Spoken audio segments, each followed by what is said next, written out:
Hello, today I'm gonna show you guys how much stuff I can fit into my Bag All double-sided packing cube. And it has two different sides, so you can organize your things by category.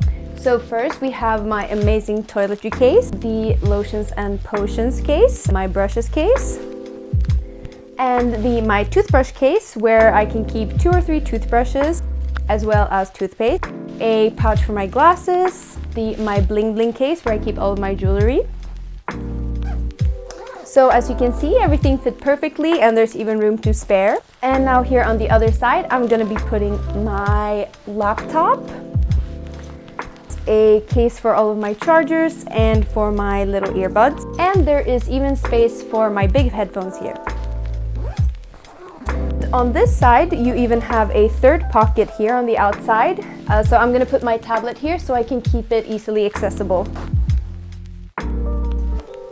And there we go, everything fits in here and now it's all perfectly organized and ready to use.